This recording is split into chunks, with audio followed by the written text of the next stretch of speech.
മുനമ്പത്തെ വഖഫ് അധിനിവേശത്തിനെതിരായ നിലപാട് ഈ നിയമസഭാ സമ്മേളനത്തിൽ അവതരിപ്പിക്കുമെന്ന കോൺഗ്രസ് നേതാവ് രമേശ് ചെന്നിത്തലയുടെ വാക്ക് പാലിക്കപ്പെടുമോ എന്ന് ഉറ്റുനോക്കി മുനമ്പം ജനത.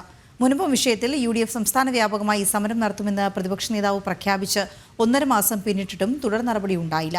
ചെന്നിത്തലയുടെ പ്രഖ്യാപനവും ഇതുപോലെ ആകുമോ എന്നതാണ് ഇനി അറിയേണ്ടത്.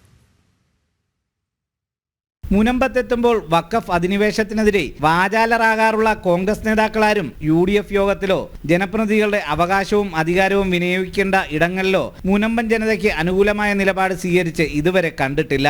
ഇതേ സാഹചര്യത്തിൽ തന്നെയാണ് പ്രതിപക്ഷ നേതാവ് VD സതീശനും മുതിർന്ന കോൺഗ്രസ് നേതാവ് രമേശ് ചെന്നിത്തലയും മുനമ്പത്തെ സമരപ്പന്തലിലെത്തി വാഗ്ദാനങ്ങൾ നൽകിയത്.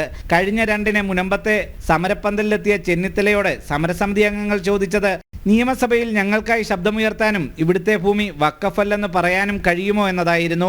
17-ന് തുടങ്ങുന്ന നിയമസഭാ സമ്മേളനത്തിൽ പ്രതിപക്ഷ നേതാവുമായി ആലോചിച്ച് നിലപാട് നിയമസഭയിൽ വ്യക്തമാക്കുമെന്ന് ചെന്നിത്തല ഉറപ്പും നൽകിയിരുന്നു. ഇന്നലെ നിയമസഭാ സമ്മേളനം ആരംഭിച്ചു കഴിഞ്ഞു. ഇനി അറിയേണ്ടത് തിങ്കളാഴ്ച ചെന്നിത്തല മുനമ്പൻ ജനതയ്ക്ക് നൽകിയ വാഗ്ദാനം പാലിക്കുമോ എന്നതാണ്. വികാരത്തെക്കാൾ വിവേകമാണ് ഇവിടെ ആവശ്യമായിട്ടുള്ളത്. ഇവിടെ പറഞ്ഞ ഞങ്ങൾ അസംബ്ലി ഉന്നയിക്കുമോ? ഒരു സംശയം വേണ്ട. മുനമ്പം വിഷയം ഞങ്ങൾ പ്രതിപക്ഷ നേതാവും ഞങ്ങൾ MLA-മാരും എല്ലാം കൂടി ആലോചിച്ച് ഞങ്ങൾ അസംബ്ലിയിൽ 17-ാം തീയതി തുടങ്ങുന്ന അസംബ്ലി ഉന്നയിക്കും. UDF-നുള്ളിൽ തന്നെ വ്യത്യസ്ത അഭിപ്രായം നിലനിൽക്കെ ചെന്നിത്തല എന്നല്ല ഒരു UDF അംഗവും വഖഫിനെതിരായി നിയമസഭയിൽ സംസാരിക്കാൻ സാധ്യതയില്ലെന്നാണ് വിലയിരുത്തപ്പെടുന്നത്. സുധീഷ് ഗോപാൽ, ജനം, കൊച്ചി.